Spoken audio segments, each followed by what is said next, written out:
professora e amo de paixão aquilo que faço. Acho que não sei fazer outra coisa. Nos últimos anos trabalhei num colégio do Grupo GPS.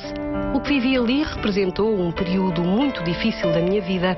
Gradualmente comecei a ficar fisicamente doente devido às pressões exercidas, ao excesso de trabalho. Cheguei inclusivamente a viver por várias vezes ataques de pânico. Fui obrigada a recorrer a tratamento psiquiátrico e escusado será dizer que gastei muito dinheiro neste longo e delicado processo de recuperação da minha saúde mental. Fazem parte do grupo de escolas GPS, colégios privados financiados com muitos milhões pelo Estado, pagos por todos nós. Ao todo, 26, espalhados de norte a sul do país. Ao lado de escolas públicas, começaram a ser construídos colégios como este. Estamos nas Caldas da Rainha. Em nome do interesse público, colocando no privado alunos que já não tinham lugar nas escolas públicas, constrói-se mais um colégio. Este a pouco mais de 1 quilómetro da escola pública.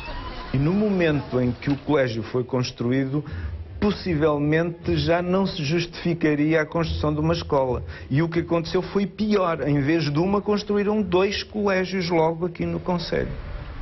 Colégio Frei Cristóvão e Rainha Dona Leonor. É disso que se fala. 2 colégios privados num concelho com escolas públicas prontas a receber mais alunos. Quando se diz que as escolas públicas aqui do concelho estão sobrelotadas, é falso? É falso, absolutamente falso. Eu vejo claramente aqui no Concelho das Caldas que há um favorecimento de interesses privados.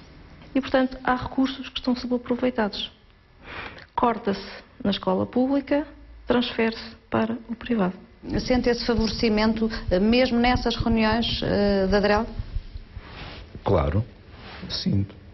Ainda este ano, num primeiro momento em que se estavam a distribuir turmas, disseram para a Raul Proença são 3 turmas para o 7º. E eu perguntei, são 3 turmas para o 7º, então ir para o colégio? São 5.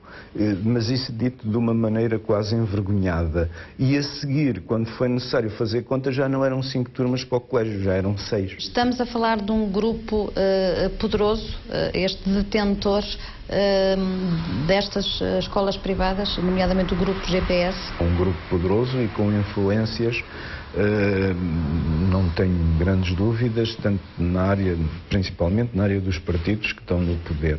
Veja-se elementos importantes de vários partidos que depois de saírem do governo acabam por prestar serviços para o grupo.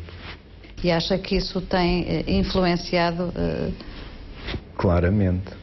Mas afinal, de que grupo e de que pessoas estamos a falar? Um grupo que em praticamente 10 anos conseguiu construir um verdadeiro império. Para além dos 26 colégios, tem ainda mais de 50 empresas. Desde mediação de seguros, telecomunicações, multimédia, imobiliária, viagens, publicidade, hotelaria, supermercados. António Calvete é o homem forte do grupo. Foi deputado socialista na última legislatura de António Guterres, membro da Comissão Parlamentar de Educação. Um ano depois, cria o Grupo GPS. Ao grupo chamou pessoas influentes, deputados, ex-secretários de Estado, antigos diretores regionais de Educação, como de resto se pode ver neste organigrama do Grupo GPS, a que a TVI teve acesso. São os casos de José Manuel Canavarro, ex-secretário de Estado da Administração Educativa do Governo de Santana Lopes, e José Almeida, ex-diretor regional de Educação de Lisboa. Foram eles que em 2005 negociaram o financiamento público de 4, depois de deixarem os respectivos cargos, passaram a trabalhar para o grupo, ambos como consultores. Isto significou algum tipo de contrapartida? Não, mas de maneira nenhuma, não é? Entendo-me, não me leva a mal, mas acho que é um pouco ofensivo estar-me a fazer esse juízo de valor, porque... Eu estou a perguntar, doutor. Não pode haver... Estou-lhe a fazer perguntas. Sim. Não acha que é legítimo levantar suspeições sobre a transparência de tudo isto quando este despacho é assinado 5 dias antes de eleições, doutor? Acha que isto é tudo assim tão claro? Mas os despachos relativamente aos contratos de licença não pode haver. Não há despachos assim. Não existem nenhum despachos no sentido de concretizar. A modalidade relativamente a termos um contrato de associação não funciona desse modo. 5 dias antes de eleições em pleno governo de gestão, José Manuel Canavarro e José Almeida dão mesmo luz verde para que fossem construídos 4 novos colégios. Walter Lemos, que sucedeu a Canavarro no cargo de secretário de Estado, confirma isso mesmo. O governo do Partido Socialista herda o polémico dossiê já como um facto consumado. Ainda assim, eu mesmo assim dei um despacho no sentido de Adrel não dar autorização ao funcionamento dessas turmas.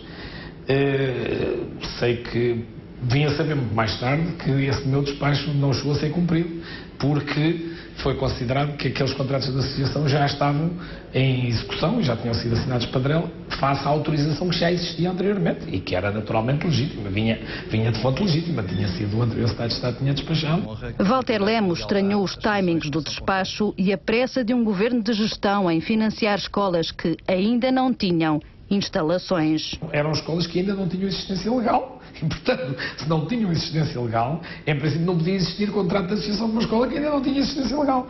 Quisemos naturalmente ouvir os protagonistas. José Almeida disse de imediato não estar disponível para o fazer. Quanto a José Manuel Canavarro, num primeiro contacto chegou a marcar dia e hora para essa entrevista que, no entanto, não chegou a realizar-se. Passa então a explicar porquê. A entrevista é adiada supostamente por ter existido um imprevisto por parte do ex-secretário de Estado. Segue-se depois um telefonema que recebo de um assessor de imprensa atualmente em funções. Queria saber as perguntas que iriam ser feitas e o tom da entrevista. O segundo telefonema que recebo é do próprio José Manuel Canavarro, que, pelos vistos, queria saber o mesmo e tinha as mesmas dúvidas. A ambos explico que não tenho por hábito dizer as perguntas que faço aos meus entrevistados. José Manuel Canavarro dá então o dito por não dito, cancela a entrevista e diz que só responde por escrito. Foi esta a resposta do ex-secretário de Estado à pergunta se tinha autorizado por despacho a criação dos referidos estabelecimentos de ensino. Não. Deixei o Ministério da Educação no início de março de 2005. As autorizações de funcionamento e a celebração de protocolo financeiro ou contrato anual para as escolas que me questiona terão sido realizadas mais de meio ano depois da data da minha saída. Não tenho nenhuma assinatura minha, nenhum despacho meu, em nenhuma circunstância autorizadora desses contratos. Esta é a assinatura de Walter Lemos. Propõe-se a não celebração de contratos com as escolas referidas. Esta, a assinatura de José Almeida. Com o meu parecer concordante. E esta, a assinatura de José Manuel Canavarro. É de equacionar a proposta e conferir-lhe execução. José Manuel Canavarro e José Almeida são talvez dois dos nomes mais controversos deste processo, mas a lista de ex-secretários de Estado e até mesmo deputados que foram trabalhar para o Grupo GPS não se fica por aqui. Domingos Fernandes passou também pelo Grupo GPS, foi secretário de Estado da Administração Educativa no governo de António Guterres. Paulo Pereira Coelho é outro dos nomes. Foi secretário de Estado adjunto do Ministro da Administração Interna do governo de Santana Lopes, secretário de Estado da Administração Local do governo de Durão Barroso. Em 2004, enquanto presidente da Associação para o Desenvolvimento Turístico da Região Centro, adjudica um contrato de mais de 700 mil euros à Criarte Imagem, precisamente uma empresa cuja maioria do capital é detida pela GPS e a que Paulo Pereira Coelho ficaria ligado cerca de um ano depois. José Junqueiro é o nome que se segue, é deputado pelo Partido Socialista, também foi consultor no Grupo GPS. Eram tudo cargos remunerados, doutor? Sim, sim. Vi a minha saúde definhar-se aos poucos. Quando dei por mim, já andava a tomar analgésicos, antidepressivos e calmantes para não falhar aos meus alunos. Na minha primeira consulta de psiquiatria, lembro-me que quase não conseguia falar. Tal era o meu estado de debilidade. Eu vivia com medo no ano passado. Foi um período muito difícil, fez com que eu não me sentisse bem comigo própria, andasse muito triste, e isso, claro, que fez com que eu fisicamente não estivesse no meu melhor. E então a depressão chega. A música ajuda a não pensar muito na vida. Foi a primeira vez que Susana falou sobre o que foi o culminar de 3 anos como professora no Colégio de Santo André.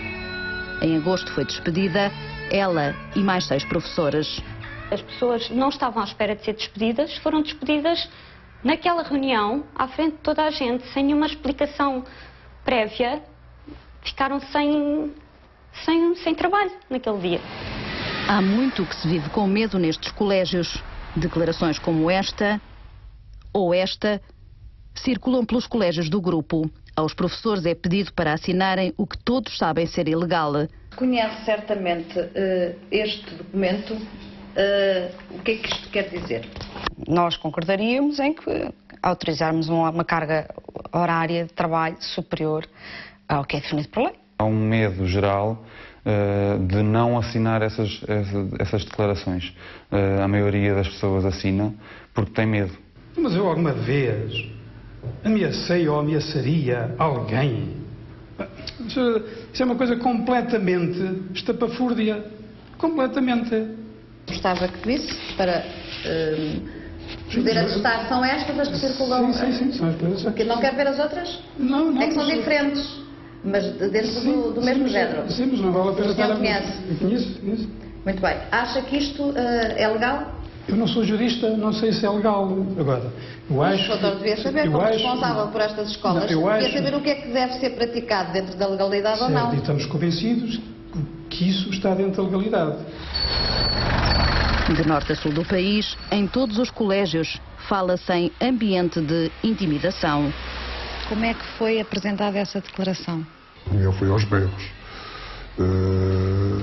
Ninguém sai daqui sem assinar, ninguém sai sem fazer, ninguém não me dou horários, os miúdos estão lá fora, estão à espera dos horários. Temos que começar as aulas. Houve mesmo essa ameaça de não darem horários? Sim.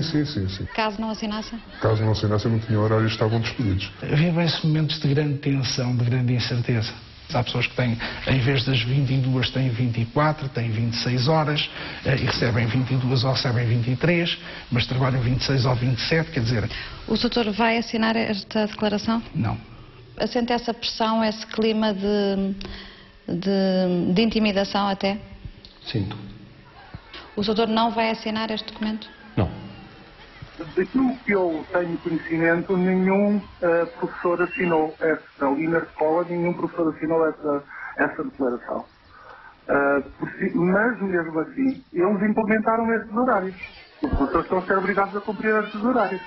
Só neste colégio, em Santiago da Guarda, 5 professores foram despedidos há 3 meses. Em Dom João V, no Lourissal, outros 18 receberam cartas de despedimento. Em São Mamede, 6 professores tiveram que sair. Há professores sem dar aulas? Há professores sem dar aulas. É uma pressão muito grande? Muito. Neste momento já estão comprimidos para dormir. O senhor, por exemplo, tem conhecimento, ou passaram por si, declarações como esta? Isto são apenas exemplos. Sim. Nem precisa de olhar, é isso? Não precisa olhar das declarações. Nem a segunda, doutor, são coisas diferentes, mas que... Então o doutor sabe. As declarações é assim. Isto é legal, se o doutor não se entender? No meu entendimento e no entendimento dos serviços jurídicos nossos, da associação que nos representa da AIEP, isto é tudo legal? Sim, é tudo legal. Olha para esta declaração, doutor. Mas essa declaração isto é legal ou não? Tenho que perguntar aos serviços jurídicos, porque se não conheço nem sei o contexto em que ela... Mas é isso que anda a ser distribuído e imposto nas escolas, doutora? Não faço ideia. O Dr. Rodrigues Queiroz e Melo esteve sempre presente nas negociações entre a FENPROF e a AEP e é diretor executivo da AEP e sabe perfeitamente do que estamos a falar e sabe perfeitamente que essas declarações são ilegítimas. Para muitos professores significa ter uma sobrecarga horária equivalente, em alguns casos, a 400 alunos. Ter quase as turmas todas de segundo ciclo, 4 quintos anos, 4 sextos anos, e ainda ter, por exemplo, 3 ou 4 turmas de primeiro ciclo, porque é assim... Isso correspondia a quantos alunos? 300, 400. A professora de português da Carolina dá aulas ao ciclo todo, às turmas todas do segundo ciclo. O lucro acima de tudo, é o que se passa naquele colégio. Mas as denúncias não se ficam por aqui. Durante anos, chega-se a dormir 3, 4, 5 horas consecutivamente, trabalhar sábados, feriados, fins de semana, em que se tem que fazer de tudo. De tudo. Não é só lecionar. Quando eu digo fazer de tudo, é desde até tirar café, para servir, até ir para a cozinha. No Colégio Rainha Dona Leonor, cheguei perfeitamente a servir almoços, a pôr as mesas, a retirar os objetos da mesa. Os próprios professores faziam um trabalho de secretaria, quer ao nível da organização de processos de alunos e de transferência de processos de alunos, quer, em alguns casos, os professores de matemática faziam algumas partes de contabilidade, quer da papelaria, quer das secretarias dos colégios. Outros de limpezas e arrumações, de arrumos, outros de pinturas e retoques da escola. Há mesmo um mapa. Todos os professores são escalados, têm um mapa. Os professores de educação física é pinturas dos campos, de futebol, basquete, tudo o que seja assim. Nós, professores de EVT, é pinturas murais. Eu, por exemplo, tive que pintar o primeiro ciclo todo. Isso é em nome de quê, Sr. Que eu saiba, tirar cafés, nunca vi nenhum professor tirar café. Mas mandou alguém pintar paredes? É isso? Sim, mandei pintar paredes, pedimos. Acha que é aceitável para um professor ter como tarefa, para além de dar aulas, pintar paredes do colégio? Não é aceitável. Se isso faz, é que eles não encaram isso como um pedido. Se isso aconteceu e se o fizeram, foi numa atitude de embelezamento do espaço, como se a senhora tivesse a decorar com todo o gosto a sua sala. Se uma inspeção fosse feita de surpresa em determinadas alturas do ano letivo, eu acho que isso permitiria apanhar algumas situações ilegais. Mas sabe-se previamente que vai ser feita uma inspeção? Sabe-se no colégio? Que eu me lembro, todas as inspeções tiveram um aviso prévio.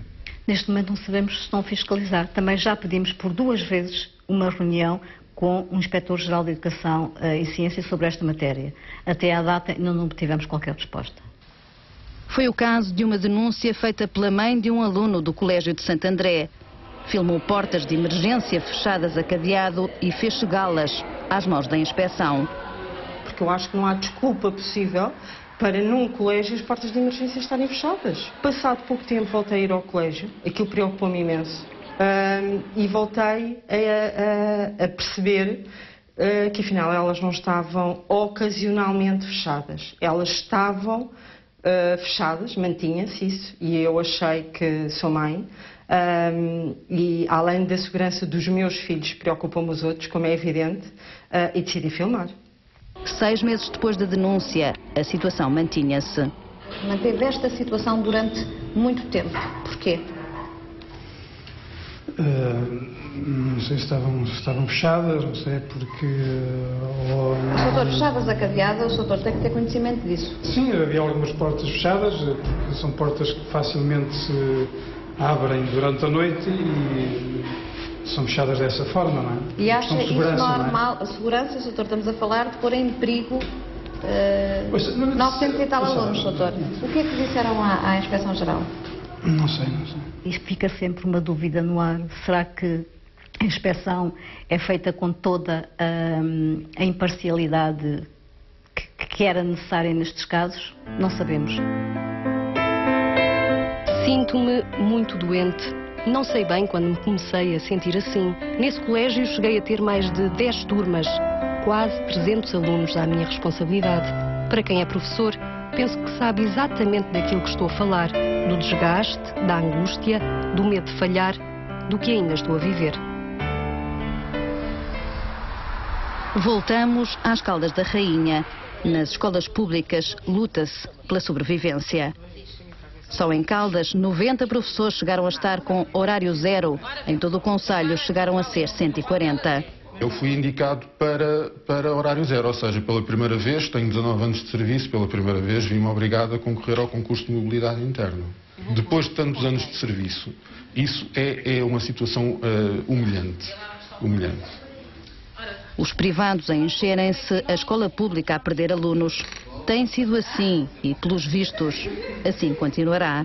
O governo mudou em junho, julho, se não estou em erro, e foram destinadas à Raul Proença 4 turmas de 7º ano. Chegámos a um momento em que tínhamos aqui alunos para 6 turmas e só podíamos ter 4, isso imposto.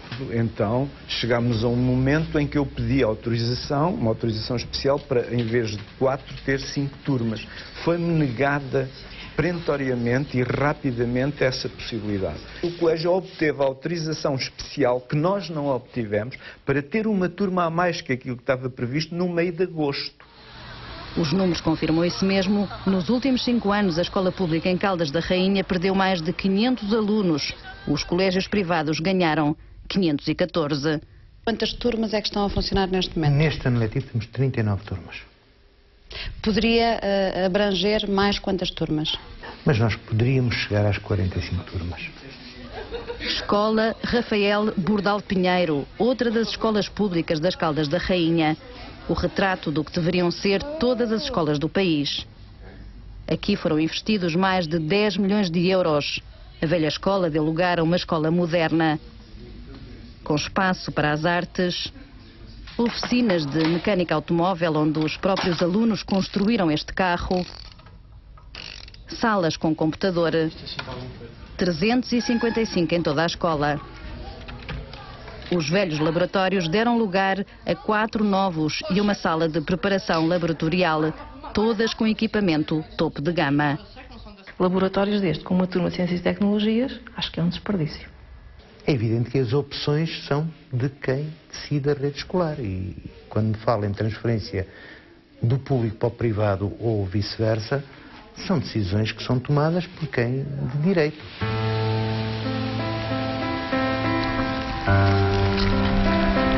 O motivo para me terem mandado embora foi que a direção achou que eu teria que dar nível 2 a um aluno que tinha notas para ter nível 3, porque o aluno se encontrava bastante fraco nas áreas de língua portuguesa e de matemática, tinha uma negativa em inglês e, como tal, aquele aluno iria estragar as médias do colégio, que eram médias de 100% de positivas nas provas da frição no ano seguinte. Esta é uma das grelhas em que este professor garante ter visto uma nota sua ser alterada. O nome do aluno foi ocultado, mas Mário Alves está disponível a revelá-lo às entidades competentes. Havia muita pressão relativamente aos rankings. A indicação é para dar por baixo a nota. Para não irem a exame? Aqueles alunos que estão em dúvida, é para não ir. Mas ao menos há modificação de notas? Acha que sim? Olha-me Deus. A direção chegou a alterar notas dadas por si? Sim, chegou a alterar. Este aluno tem que ter negativa. Então, mas ele tem positiva. Arranja-te. E ele tinha que ter negativa. O primeiro ano custou muito. Depois já não. Depois já... toda a gente o fazia. Houve um aluno que a professora de matemática contrariou a indicação da diretora, continuou a atribuir o 3 e pronto, e foi despedida.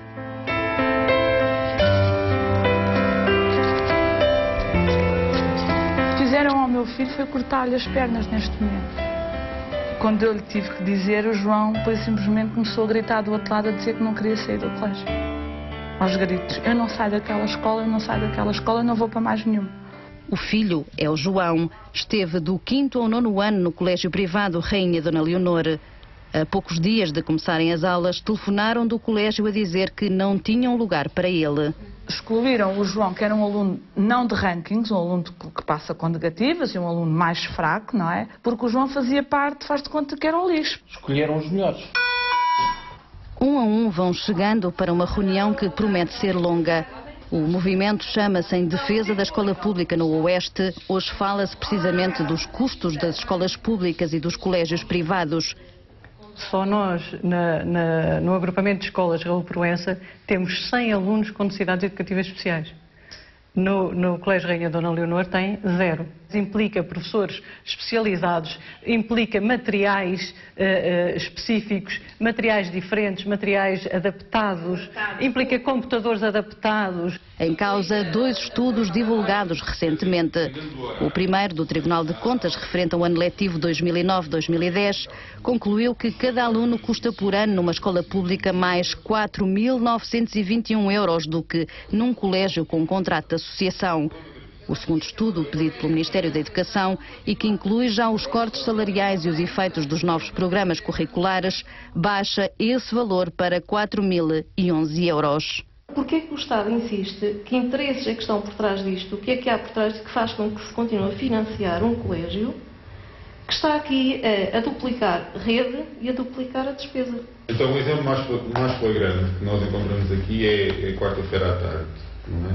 A partir da 1h30, em que a taxa de ocupação da Rua Proença está por 1/4. Portanto, 3/4 das salas estão vazias à quarta-feira à tarde, estão desocupadas. Eu não sou contra o ensino privado. Se o pai quer gastar dinheiro no ensino privado, ponham lá. Agora, não o utilize, é um colégio privado com os dinheiros públicos.